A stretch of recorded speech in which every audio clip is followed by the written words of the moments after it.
La troisième catégorie que nous allons remettre ce soir, c'est l'entreprise exportatrice de l'année, une entreprise qui, année après année, réussit des performances étonnantes à l'exportation. Pour remettre ce prix, j'appelle Michel Nava, que j'ai vu tout à l'heure.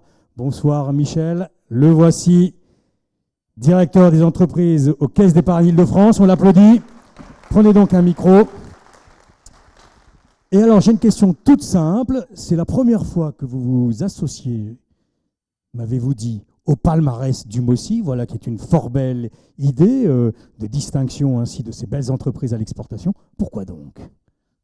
C'est relativement facile à répondre. La Caisse d'Épargne Île-de-France accompagne les entreprises exportatrices depuis de nombreuses années. On a de nombreux experts, dont certains sont dans la salle, que vous pouvez interroger. Et surtout, on a indiqué dans notre nouveau plan stratégique à horizon 2020 notre volonté d'accompagner ces entreprises exportatrices. Mais je ne voudrais pas en dire plus parce que j'ai la chance, il me dit non, qu'il y ait Pascal Chabot, qui est membre du directoire de la Caisse d'Épargne Île-de-France, qui m'a fait la surprise de venir. Ça n'était pas prévu. Je préfère que ce soit lui qui réponde à la question. Eh bien, parfait. Allez, venez me rejoindre, cher monsieur, bravo. L'engagement des caisses d'épargne, donc prenez le micro. Eh bien, pour la première fois, donc le MOSI, voilà une riche idée. Merci Michel, ça me fait plaisir d'être parmi vous ce soir. Nous, vous savez, on est une banque régionale très investie dans l'économie régionale. Ouais. Et on a le sentiment qu'aujourd'hui, il y a un bon karma ici, notamment en Île-de-France, mais dans toute la France, mais vraiment une vague là qu'on pourrait prendre tous ensemble. Et c'est le moment vraiment de la supporter. Et ça, moi, ça me fait vraiment plaisir de voir des entrepreneurs qui vont de l'avant, sur lesquels on peut les accompagner. Et nous, juste pour ne pas être trop long, à la Caisse d'épargne, on a juste un modèle qui est très simple. Chaque euro qu'on va collecter ici en Île-de-France, il est totalement réinvesti dans les projets de la région. Totalement réinvesti dans les projets de la région et chez les entrepreneurs de la région. Voilà. Eh bien, merci à tous les deux. Nous allons donc remettre ce prix de l'entreprise exportatrice de l'année. Je sais qu'on remettra après, évidemment, ce trophée. L'entreprise exportatrice de l'année, c'est Technogenia. Bravo, bravo. Et j'appelle Guy Mégon, son président, ainsi que son fils. Ils sont venus tous les deux de Savoie, d'Annecy, ainsi que son fils Hervé. Hervé, vous êtes le secrétaire général. Voilà, ne soyez pas modeste. Bonsoir, monsieur. Venez me rejoindre. Bonsoir, Hervé. Monsieur, bonsoir. Félicité par les caisses d'épargne. On va vous passer le micro. Voilà, vous allez lui passer le micro, figurez-vous. Voilà. Hop, alors, l'entreprise Technogenia, alors on va faire simple parce que quand je vous ai eu au téléphone, là aussi, vous étiez tellement prolixe, tellement bavard, tellement passionné par toutes les inventions qu'ils ont pu faire. Pour moi, c'était parfois un peu du chinois, mais j'ai quand même appris certaines choses. C'est que vous êtes le leader mondial du revêtement anti-usure et anti-abrasif pour des pièces qui ont besoin d'une extraordinaire dureté, et notamment, c'est pour toute l'industrie pétrolière, notamment du forage pétrolier. Et quand je vous ai eu au téléphone, il m'a dit... Vous savez, moi, ça fait depuis 1979 que je fais ce métier et j'ai même pris ma petite valise. Quand j'ai eu l'idée de ce saut technologique, j'ai pris ma petite valise et je suis allé voir les grands du forage au Texas. Et si je ne l'avais pas fait, on serait 4 toujours dans un hangar. Belle réussite, monsieur. C'est exact, oui. Merci. Oui, oui, tout à fait. Effectivement, ce n'est pas d'hier que...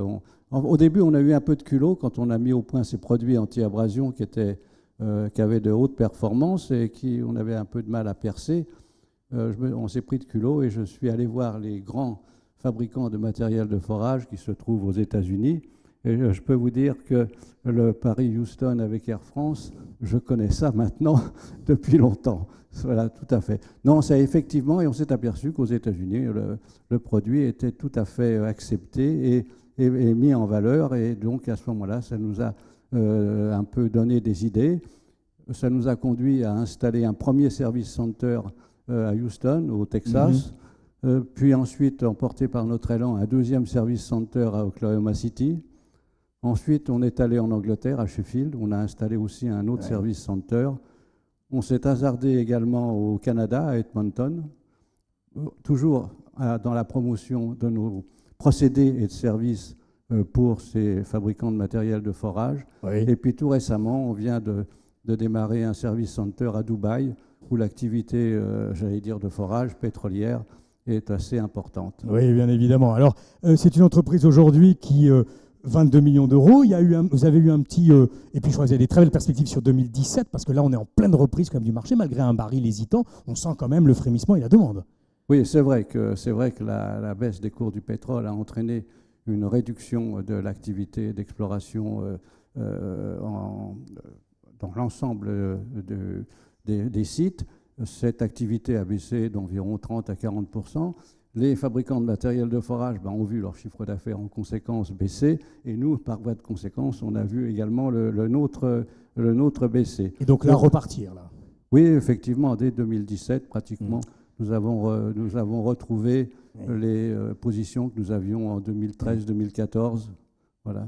Alors, je parle sous le contrôle donc, de votre fille secrétaire générale, parce que c'est votre fille qui est la directrice générale, c'est bien. Monsieur Macron sera content, donc Technogénia à Annecy. Vous avez toujours été dans une logique de rupture technologique, de saut technologique en quelque sorte, pour toujours garder une longueur d'avance. Hein.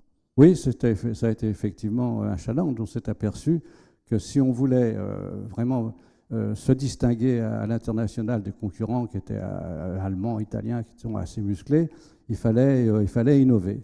Et à innover, on a constamment réussi à innover, ce qui effectivement nous permet actuellement d'être toujours en tête, mais il ne faut pas se reposer sur nos lauriers et il nous faut continuer à trouver de nouveaux procédés, de nouveaux matériaux, de façon à toujours être un peu en tête. Et trouver de nouveaux applaudissements bien naturels. Merci à vous deux. On va vous remettre les gens des caisses d'épargne. Vous remettre. Voilà, si vous voulez vous avancer, vous aussi, monsieur, il va y avoir la photo. Voilà, si vous voulez vous avancer pour la remise du prix, bravo. Technogénia.